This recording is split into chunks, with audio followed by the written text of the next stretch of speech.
Boa tarde a todos. Eu agradeço pela oportunidade de estar aqui, poder passar para vocês as experiências que eu tenho como fiscal e auditora de processo eletrônico de votação. Eu gostaria de lembrar aqui, fazer uma ressalva logo no início, que as questões que eu vou colocar aqui, elas não têm a ver com o resultado de eleição. Eu estou combatendo o processo eletrônico de votação brasileiro, que, na minha opinião, e pelos trabalhos que eu já fiz, auditorias que eu já realizei, ele se mostrou arcaico, muito caro, impossível de ser fiscalizado, extremamente concentrado na mão de um único poder. Para vocês terem uma ideia, eu sou advogada. Quando eu estou atuando na Justiça Eleitoral, eu tenho contra mim os peritos, que é a Secretaria de Informática, que são peritos réus, porque eu estou combatendo, eu estou contundentemente dizendo que existem fraudes, existem possibilidades de fraude ou vulnerabilidades no processo eletrônico. Então, o perito, ele, na condição de Secretaria de Informática, ele é um perito réu. E os senhores ministros, suas excelências, eles são os julgadores réus. Então, aqui eu vou passar para vocês uma experiência que eu tive, que foi em 2012. Eu fui fazer uma fiscalização na cidade de Londrina, no município, onde eu analisei o código, a geração de mídia. Eu estou num ponto de geração de mídia que foi onde o Zé Melo começou aqui. Eu pedi os logs de geração de mídia e o que eu encontrei lá? Eu encontrei um programa rodando sem assinatura. O meu antecessor, ele disse que todos os programas que rodam na urna são assinados. Não, esse não foi assinado. Esse programa, ele rodou de uma forma não oficial. Então, vamos lá. A pessoa começou a tentar rodar o programa dia 27/8/2012, nesse horário. E ele deixou logar, ele registrou isso num arquivo do sistema. Aí eu peguei esse arquivo e fui avaliar. Ele começou a rodar e o que acontecia? A informação que vinha era que ele não era o oficial, ele não era um programa oficial, ele era um programa não oficial, um programa que tinha um nome de programa oficial, mas não era oficial. Se eu quisesse fraudar uma eleição, se eu quisesse colocar lá dentro um programa, eu não colocaria o nome, por exemplo, fraude eleição CPP, ou Maria Aparecida Cortis CPP, ou altere o resultado da eleição CPP. Eu colocaria o nome de um programa que já existia, e foi isso que aconteceu. Mas o sistema, ele rejeitava esse programa. Ele dizia, o GEDAI, ó, pode ver aqui, ó, alerta, versão incompatível do Hot Swat Flash. Ele dizia, não, essa versão não é compatível. Isso aqui, para vocês terem uma ideia, foi em 27/8. Quem fez isso, foi tentando fazer isso, olha, dia 28 ele tentou de novo. Aí foi dito a mesma coisa, ó, e caiu o sistema. Então, se ele rodasse isso numa cerimônia de geração de mídia, nós fiscais de partido, auditores, que a gente estava lá em cima do pessoal que estava gerando mídia, a gente pegaria, porque o sistema caía. Ele diz, olha, não é compatível, ele quer uma versão 1.993. E a versão que estava rodando desse programa, que a gente não sabe o que era 19,90. Não é que se falar que isso daí já estava na urna, porque não é possível. Por quê? Quando se faz a geração de mídia, se baixa no sistema da Justiça Eleitoral os programas que rodaram aqui pela Secretaria de Informática. E esses programas são assinados e o sistema aceita. Se ele fosse um programa oficial, ele tinha entrado e seria aceito pelo sistema. Ele tentou. Aí, no dia 21/9, ele já estava mais esperto, olha. Ele, mesmo incompatível, ele já estava começando a entrar. Ele já entrou, aqui, ó. Ele já não aparece, ele já não derruba o sistema, ele entrou. Dia 21/9. Quando foi dia 24, que foi a geração de mídia, ele entrou e rodou normalmente. Esse programa foi para as urnas e rodou no município de Londrina, nas eleições de 2012. Eu fiz uma petição e fui questionar essa informação que foi passado. Esse programa não era um programa importante, era um programa que não servia para fraudar. Aí eu não entendi por que, então, que eles teriam que tentar tanto colocar esse programa lá dentro e rodar. Porque se não servia para nada, não era para colocar, ok? Na minha opinião.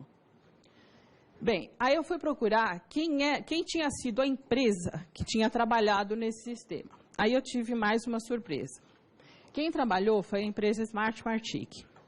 Esse consórcio de empresa, ele foi formado dia 13 de 7 de 2015.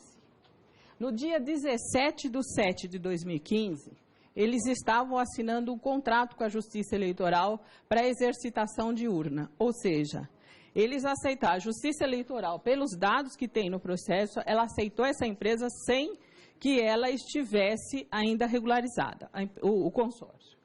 No primeiro termo aditivo, por mais assustador ainda, no primeiro termo aditivo, eles colocaram uma empresa estrangeira, que é a Smart Martic International Corporation. Essa empresa ela foi registrada na Junta Comercial dia 25, ela já tinha, dia 25 do 10, e ela entrou no processo 17 do 9, ou seja, rodou um programa que não era oficial, com uma empresa que foi contratada de forma irregular. Essa licitação é uma licitação que foi feita de forma irregular. Muito bem. Aí o que eu decidi? Falei, na eleição de 2014, porque não dá para a gente fazer nada, porque o réu que julga.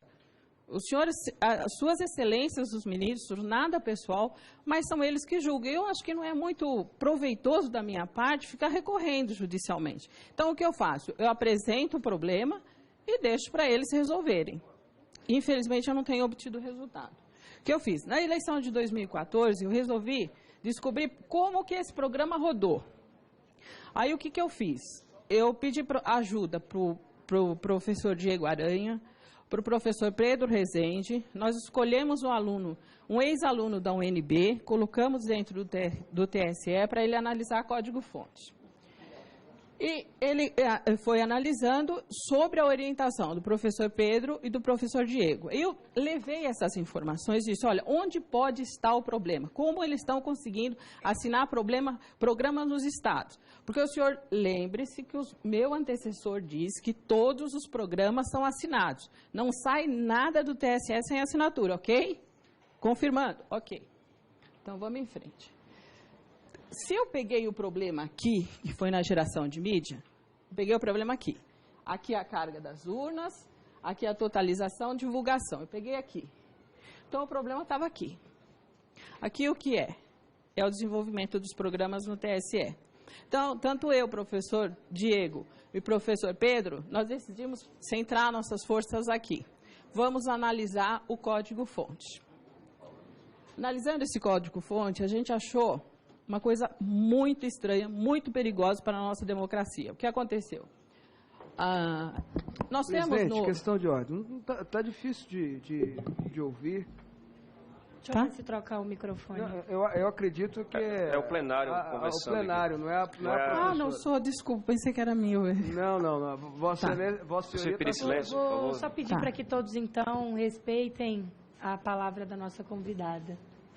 Então, o que nós descobrimos dentro do TSE sob a orientação do professor Diego Aranha e do professor Pedro Rezende, através das mãos do Gabriel Gaspar. Nós descobrimos um programa no Fonte, um programa executável, que estava inserido no sistema de segurança da urna.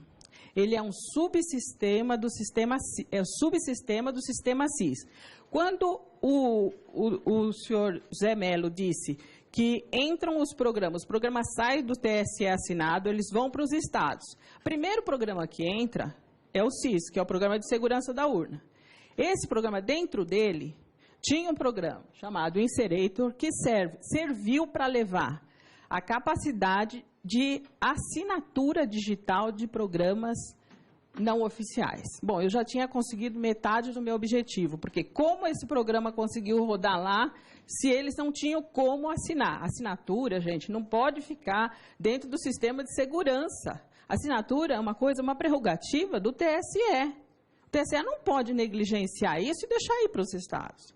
Então, o que ele fez? Mandou para os estados, ok?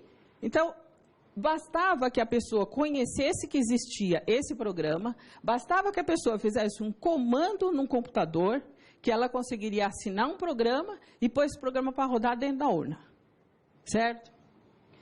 Aí eu fiquei pensando ainda, bom, não é suficiente isso. A pessoa que for fazer isso, ela tem que levar um pendrive, ela tem que levar alguma coisa para poder colocar o programa dela lá dentro, assinar e colocar para rodar. Como é que ela faz? Eu tive mais uma ideia. A justificativa do TSE foi o seguinte: esse programa ele foi usado até 2004 para assinar certificado.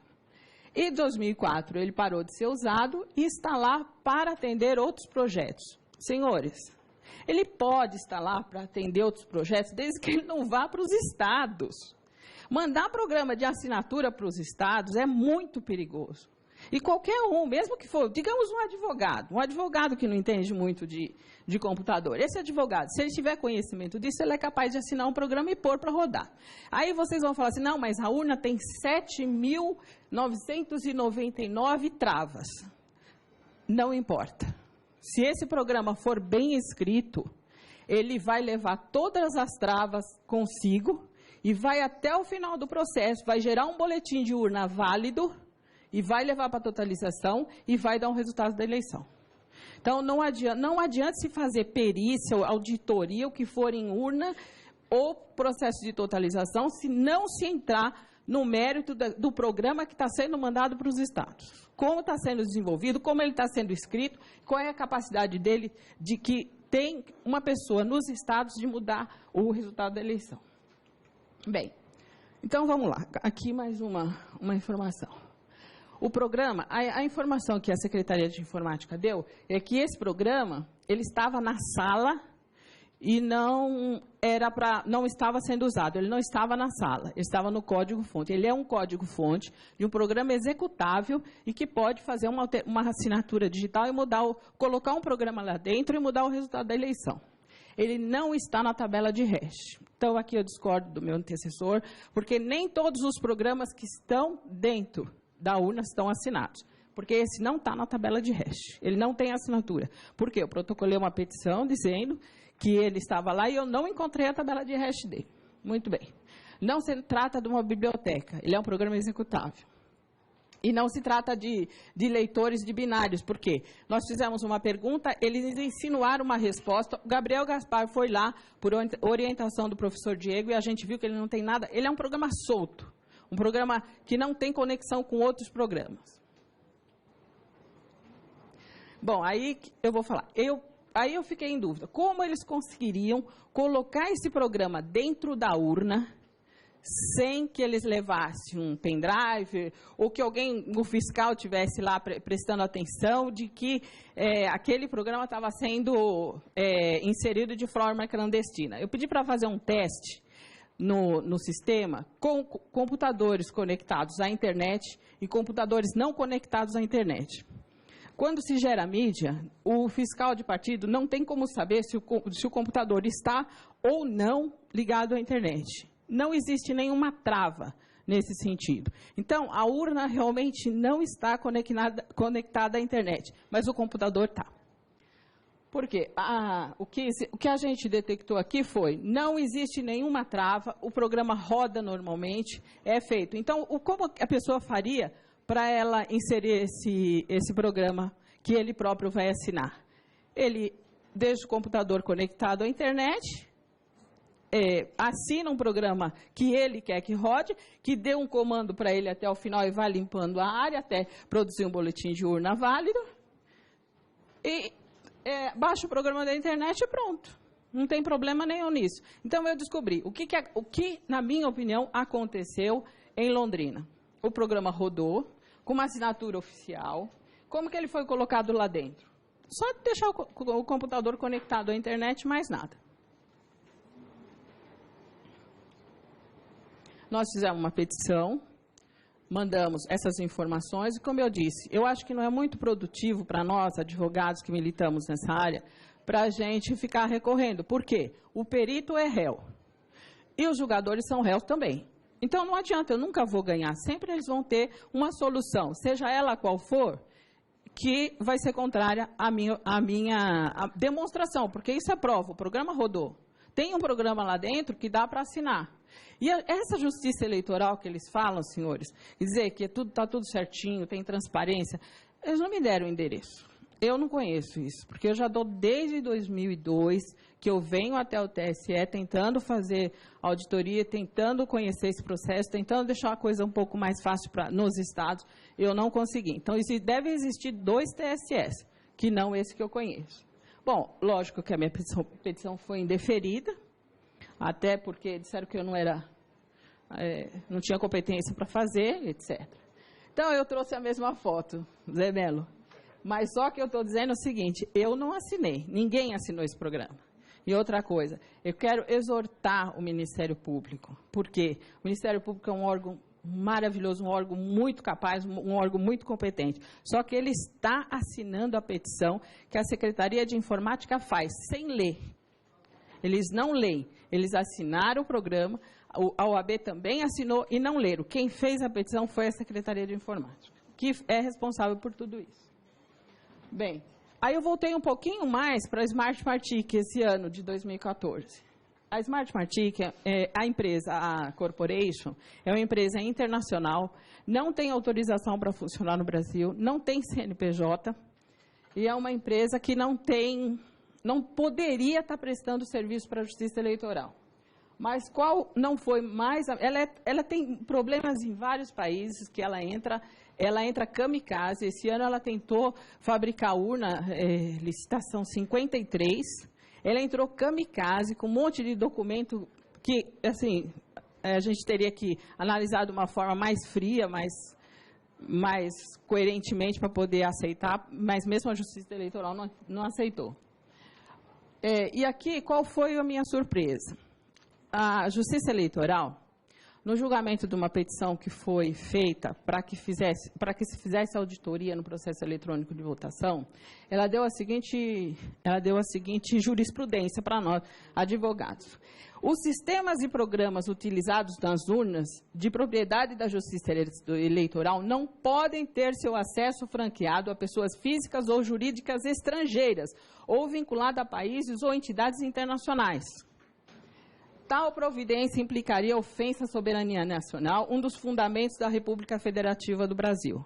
Isso serve, senhores, para auditoria, só que não serve para a empresa que foi credenciada em 2012 e a outra empresa, e a mesma empresa que, em 2014, também teve manuseio de carga, de urna e trabalhou para a Justiça Eleitoral, embora não centralizado no TSE, mas de forma individual nos estados. Então, é isso que eu tinha que passar para vocês, foi a experiência que eu tive na minha luta para mudar o processo eleitoral, porque o que a gente quer não é nada pessoal, não tem nada contra a Justiça Eleitoral, mas nós queremos um processo transparente, um processo fácil de ser auditado, um processo que não seja caro para os partidos, porque hoje um partido, para colocar uma pessoa para analisar código-fonte dentro do TSE, ele vai gastar muito, porque precisa no mínimo de 35 pessoas.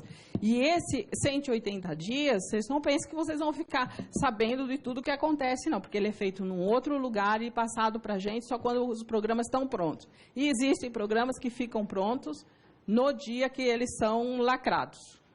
Muito obrigada. Agradeço. Concedo a palavra ao secretário de Tecnologia da Informação do TSE, senhor Giuseppe Janino, pelo prazo de 20 minutos. Muito obrigada, senhor Giuseppe. Concedo a palavra à senhora Maria Aparecida da Rocha Cortiz, advogada e membro do Conselho Multidisciplinar Independente. Ok, está ligado agora? Deixar claro que eu respeito muito as nossas instituições, Justiça Eleitoral, Ministério Público, etc. Só que eu combato o processo eletrônico de votação, que, na minha opinião, é um processo falho, fraco, caro, inauditável. Quando eu disse aqui que nós temos réus, julgadores e réus peritos, eu quis dizer a figura do tripé jurídico. Em todo o processo, nós temos o autor, o réu e o juiz. Na Justiça Eleitoral, ela se convola. O réu, ele vira, ele é a mesma pessoa, é réu e ela é juiz. E ele se vale dos seus técnicos, que são os autores dos projetos, os pais da urna eletrônica, do processo eletrônico de votação, para poder fazer os laudos em que os ministros se baseiam para julgar. Então, não há um ataque à instituição, não há uma afronta, e não estou dizendo que eles estão fraudando as eleições. Eu estou dizendo aqui que o processo é falho, o processo é fraco. E eu gostaria de lembrá-los que tudo que foi falado aqui pelo ilustríssimo senhor José, nada consta como prova. Ele não provou, ele apenas alegou. Quem alega não prova é como se não alegasse. Não teve nenhuma prova. Eu trouxe para os senhores um programa que era um programa não oficial que rodou nas urnas de Londrina. Esse programa, ele estava dentro do GEDAI, ele rodou, o gerador de mídia, ele dizia, esse programa não é o oficial, busquem o programa oficial. E isso está gravado no log. Aí o senhor José veio e disse assim, não, o nosso GEDAI, ele não permite que esse programa rode, mas ele não provou que o programa não rodou, ele não tem como provar. Está marcado isso daí no processo que eu fiz lá em Londrina. E outra coisa que vocês têm que ter bem claro aqui, é que o processo eletrônico de votação não começa na urna, ele começa na Justiça Eleitoral, no TSE. Lá no TSE, se houver uma fraude, ele vai levar todas as barreiras com ele, como eu já disse para os senhores. Como o senhor José disse e não provou, foi o seguinte, ele disse que o Inserator está lá, estanque, que ele não pode ser usado. Não foi isso que nós vimos lá. O técnico que foi orientado pelo professor Diego, pelo professor Pedro, viu um programa executável e que foi compilado sim e foi mandado para os estados. Eu não estou dizendo com isso que a Justiça Eleitoral tem intenção de fraudar. Pode ser negligência, mas ela mandou. Ela mandou para os estados e ele não consegue aqui provar que isso não aconteceu. Ele só disse que isso não aconteceu. Outra coisa, ele disse aqui não sei como eu vou dizer, mas eu vou usar um termo assim, uma coisa que não é verdade, tá? A petição que o PSDB fez, que é AE 1578, que eu tive bastante cuidado em analisar, ela diz o seguinte, nós queremos conferir os programas das urnas e da totalização. Não foi feita auditoria. Ele acabou de dizer, o PSDB fez auditoria nos programas, nos código-fonte. Não, eles não pediram para fazer e não fizeram. Tá? Eles fizeram auditoria somente na urna. E a Justiça Eleitoral, ela sempre cria essa situação, a urna. Gente, se o programa de fraude for introduzido na flash, ela vai para a urna, ela frauda todo o processo, ela gera um boletim de urna verdadeiro e esse boletim vai para a totalização e dá o resultado. Se esse programa... Não é auditável. Não é auditável. Para vocês terem uma ideia, eu fiz várias sugestões para esse teste que vai ter em março. Todas foram negadas. E o que eu pedia, basicamente, era que houvesse uma independência desses testes, que não fosse um teste controlado absolutamente pelo TSE, que fosse um teste livre, que as pessoas pudessem entrar, quebrar, fazer o que tivesse que ser feito. Todos foram negados. E uma coisa que foi negado pela Secretaria de Informática do TSE foi o seguinte, nós não vamos mostrar o processo todo, nós só vamos mostrar o processo da urna e da totalização. Então, o processo não é auditável, não somente porque ele é muito difícil, porque são criadas barreiras intransponíveis. A Justiça Eleitoral não admite que ela seja fiscalizada, ela tem ojeriza de ser fiscalizada. Eu não digo com isso que ela queira fraudar, mas eu acho que ela tem medo das coisas que a gente pode encontrar lá dentro. Então, essa é uma situação.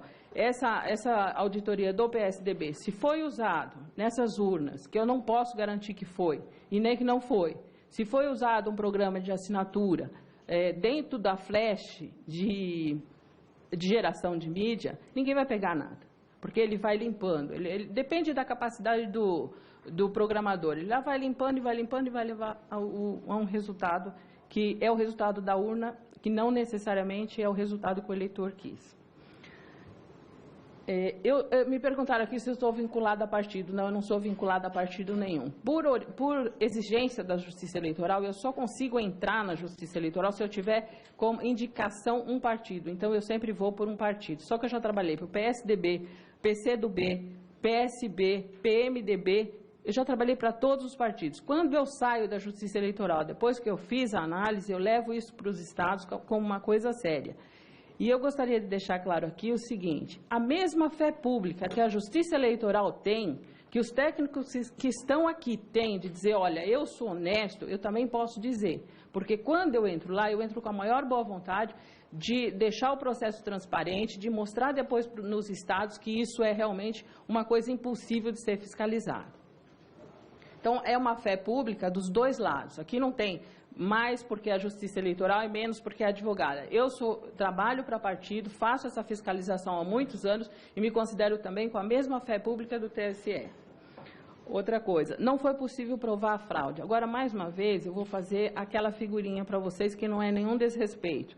Não é possível provar fraude se os ministros são as mesmas pessoas responsáveis pelo desenvolvimento dos programas. Eles não vão admitir jamais, e a nossa Constituição não permite, não admite, quer dizer, deixa à vontade, as pessoas, elas não são obrigadas a fazer prova contra si. Então, a Justiça Eleitoral, ela usa isso. Ela própria administra, operacionaliza, julga. Então, é impossível se fazer prova nesse sentido. Como fiscal de partido eu faço, eu mostro, olha, aconteceu isso. E eu trouxe aqui mostrando uma situação que eles não conseguiram resolver. Eu mostrei que tinha um programa rodando, o programa rodou. Agora, como que eles assinaram esse programa? Como lá em Londrina, eles conseguiram fazer esse programa rodar? Com uma assinatura digital, porque o que se disse aqui foi que o programa só roda se tiver assinatura, só roda se tiver assinatura. Eles assinaram o programa e a compatibilidade disso, de rodar o programa e usar o Inserator, é perfeita para mim. E usar esse programa puxado da internet é a coisa mais simples do mundo, porque não há quando nós fizemos o teste no TSE, o computador ligado à internet para gerar mídia, ele não dá nenhum alerta. Então, se essa flash ela estiver contaminada através de um programa puxado pela internet, ele vai até o final do processo, um boletim válido e resultado aceito pela totalização. Então, deputado, com licença, alertando o senhor, a urna não é conectada à internet, mas o computador que gera a flashcard, que vai inseminar a urna, sim. Então, eu posso ali, eu estou aqui como fiscal do partido, estou em cima, estou no cangote. Só que, se estiver conectado à internet, eu só vejo uma linha verde carregando a flash. Eu não vejo de onde está vindo aquele programa. Então, se ele colocou aquilo na urna, não temos mais como. Então, indiretamente, ela é ligada à internet? O computador eles responderam, eles fizeram um teste na minha frente. Agora, a urna não, mas ela já está carregada, entendeu? Então, de onde vem esse programa é um exercício de fé, porque eu posso achar que eles estão carregando a mídia com um programa que veio do TSE, ou eles podem me enganar e colocar um programa que venha da internet. O partido não tem como saber. Entendeu? E essa é uma desilusão que a gente tem. O processo não é transparente, porque todos os questionamentos que a gente faz, se for bater em pontos nevrálgicos, eles são negados. Com certeza. Eu falo com experiência e eu tenho várias petições dentro do TSE que são negadas. E me perguntaram, você acha que eles perseguem? Não, eles não perseguem, eles usam a condição de senhores do processo eleitoral, talvez. Uma condição que tem que acabar aqui nessa casa, mas então, eles não perseguem, não. Todas essas auditorias que a gente vê realmente em cada processo, que o doutor José mostrou aqui, que eu acho que são auditorias...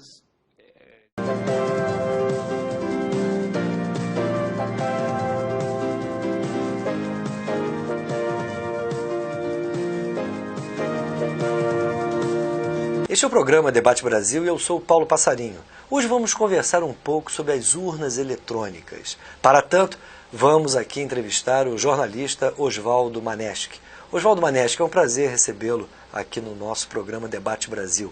Queremos conversar um pouco sobre as urnas eletrônicas. São apresentadas, e de fato me parece, como uma grande vantagem. Afinal de contas, nós temos hoje eleições apuradas quase em tempo real. A grande questão que se coloca é a seguinte: essas urnas são seguras?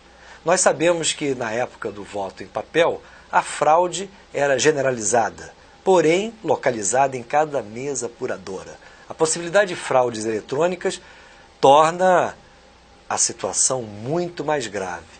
De acordo com o Tribunal Superior Eleitoral, essa possibilidade de fraudes eletrônicas é praticamente impossível. Sabemos que você tem um ponto de vista crítico em relação a isso. Queremos que você nos conte um pouco sobre o seu diagnóstico a respeito das atuais urnas eletrônicas. Olha, Passarinho, em primeiro lugar quero agradecer o convite, de estar aqui presente, por ter essa oportunidade de conversar sobre esse assunto, que é um assunto muito caro para a gente.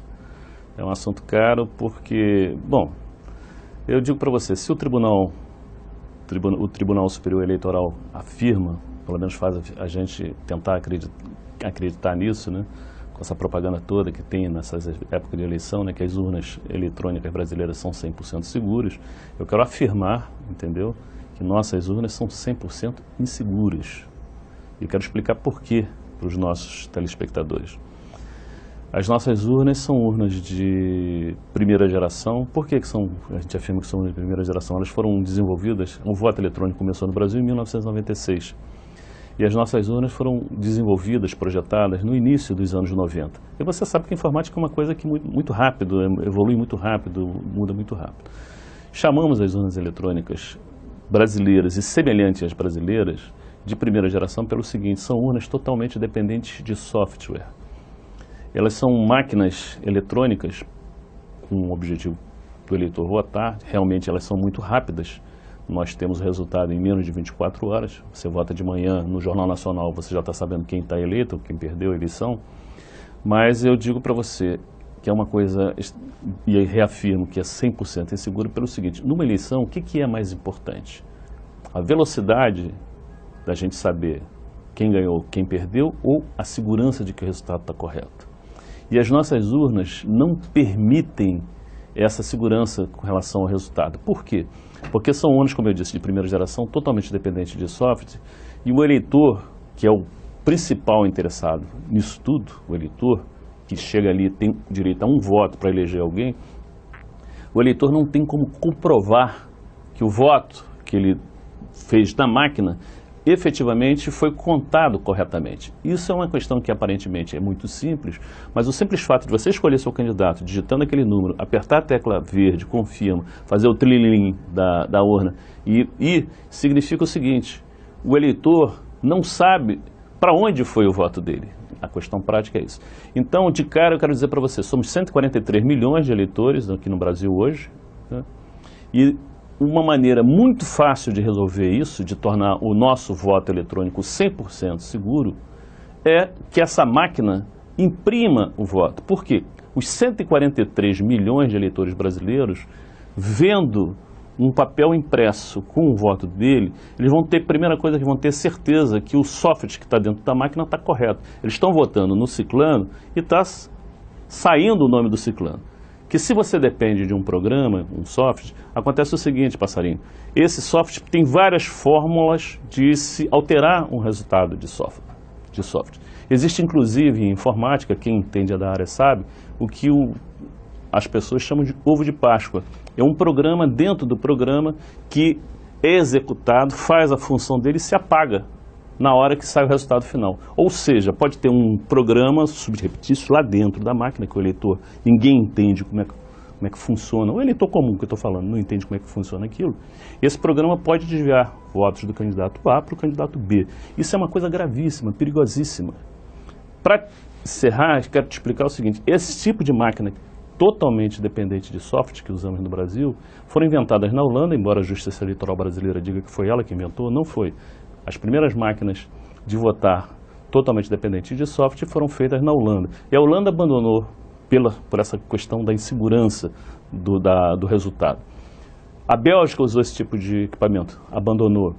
Os Estados Unidos também usaram isso. Inclusive tem na internet disponíveis filmes sobre isso. A Universidade de Princeton, nos Estados Unidos, fez uma análise profunda desse tipo de máquina, totalmente dependente, exclusivamente dependente de software, e chegou à conclusão que elas são totalmente inseguras, porque dependendo do programa que tem dentro dela, pode alterar completamente o resultado, e as pessoas não sabem, porque não tem como ver. Quando você fala da possibilidade de alteração do resultado, você está se referindo à votação de cada urna, correspondente a cada sessão?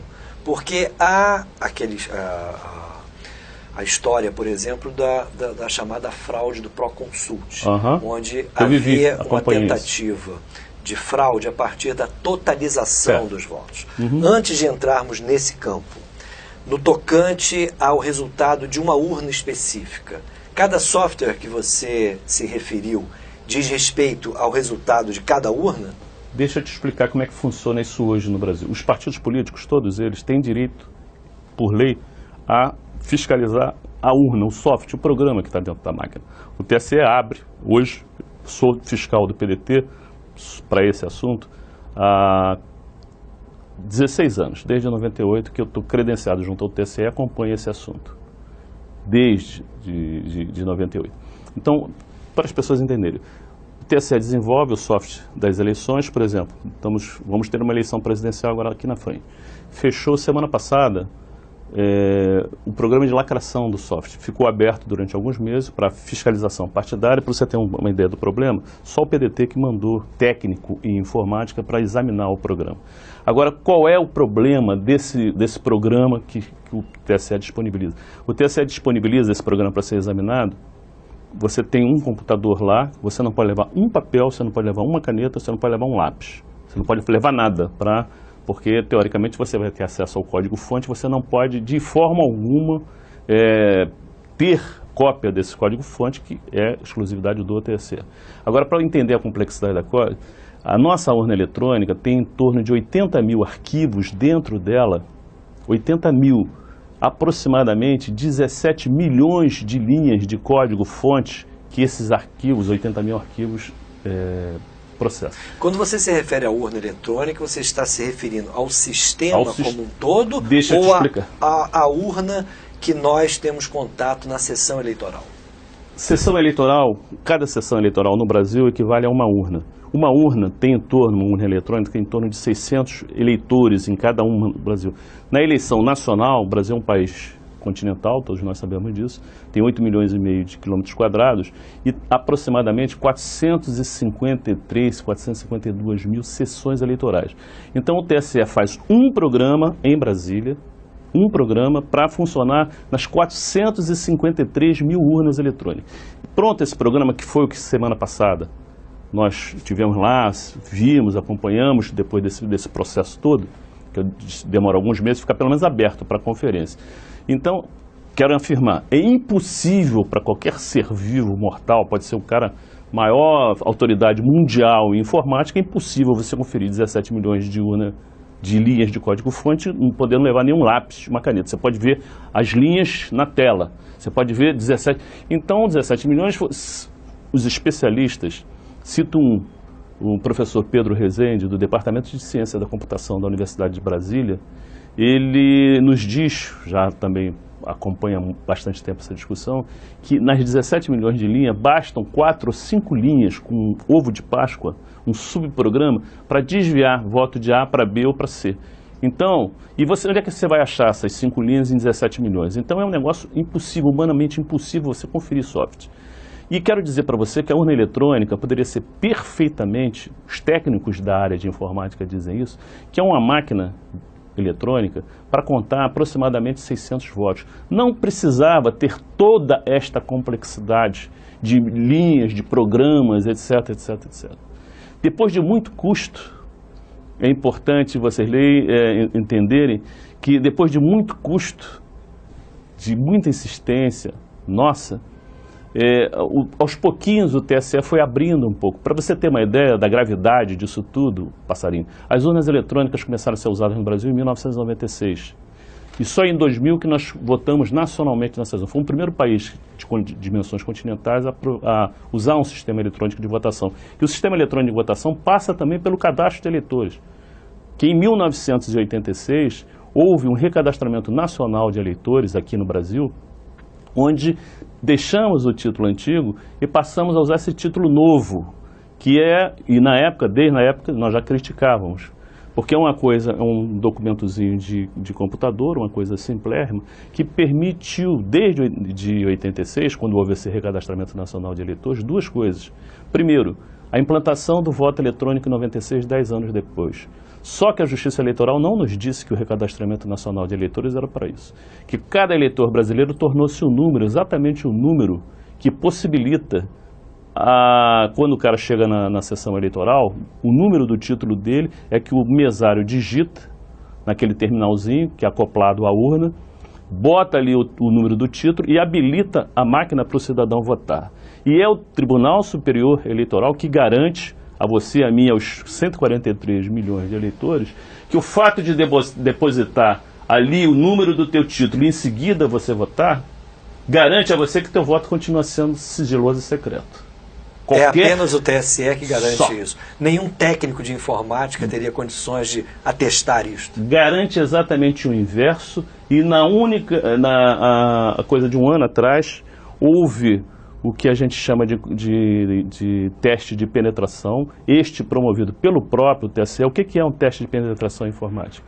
São pessoas fora do sistema tentarem entrar dentro do sistema. E o TSE resolveu fazer isso, uma equipe da Universidade de Brasília, chefiada pelo então aluno Diego Aranha, era um aluno da UNB, junto com outros alunos da UNB, foram para dentro do TSE, tiveram acesso ao código-fonte, e com algumas horas de acesso a esse código-fonte, Diego provou, era um teste promovido pelo próprio TSE, que era possível desembaralhar os votos dentro da máquina. Ou seja, identificar o voto com o eleitor. Ele fez exatamente isso. Que havia um problema de projeto dentro da urna, havia um projeto de mau desenvolvimento do programa geral do sistema, né, que permitia exatamente isso. E parece uma coisa simples, o telespectador de repente não vê a gravidade disso, o passarinho, mas o voto ser secreto é uma cláusula pétrea da Constituição do Brasil. É uma coisa gravíssima, que foi provado tecnicamente que essa urna é... Então, o que eles fizeram? Forçaram, chamaram essa empresa Smartmatic e forjaram aí um resultado. O senhor acredita então que a eleição foi... Não acredito, não, tenho certeza absoluta. Por quê?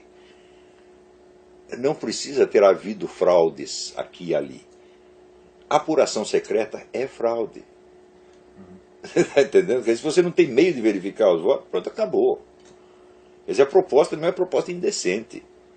O sujeito chega para você e diz: olha, nós vamos ter aqui um plano de matar a sua mãezinha. Que tal?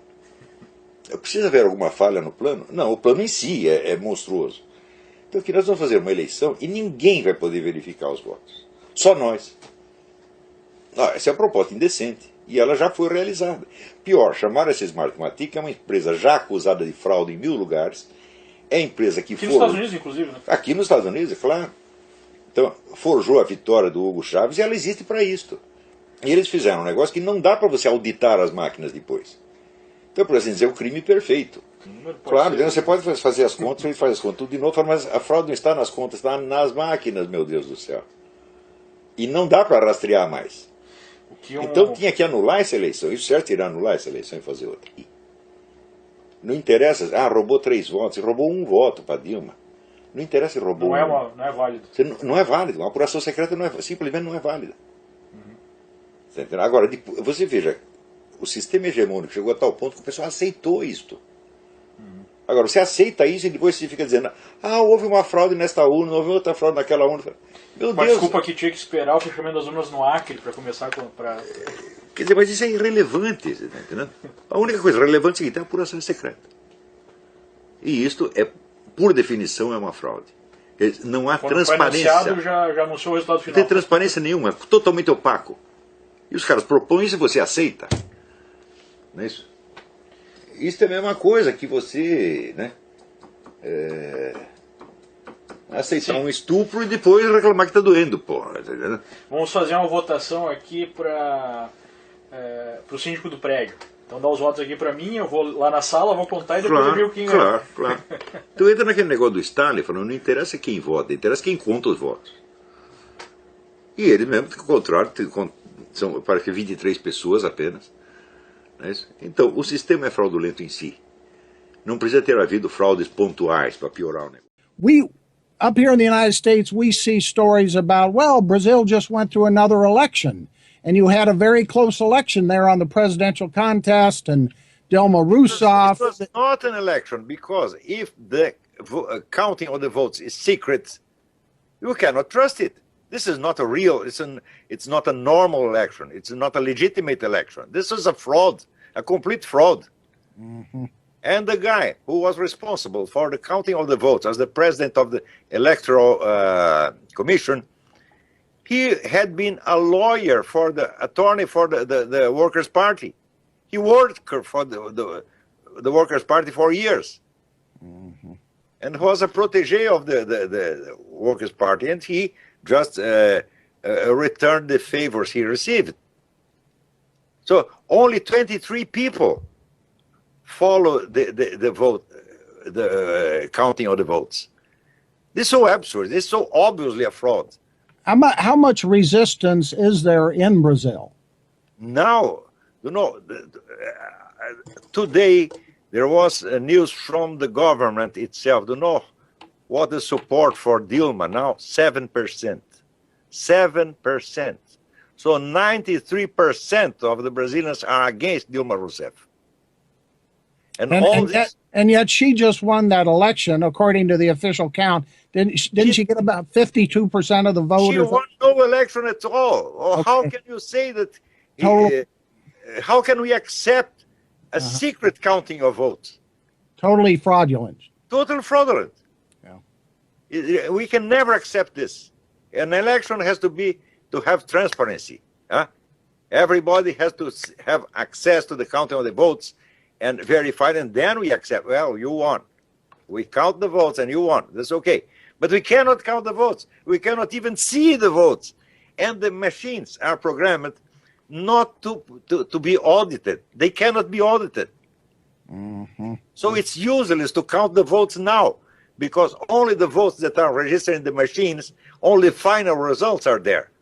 These are the Smartmatic machines? Smartmatic machines, yeah. That it was is corruption that is destroying the Worker Party's system in Brazil. Because people are really angry with this. But as long as the Workers' Party runs the electoral process and can count the votes, they'll never give up power. I believe they'll never give up. They have to be toppled by a direct popular intervention. I don't believe very much in a military intervention, but I believe in popular intervention. They have to expel these people from political life forever.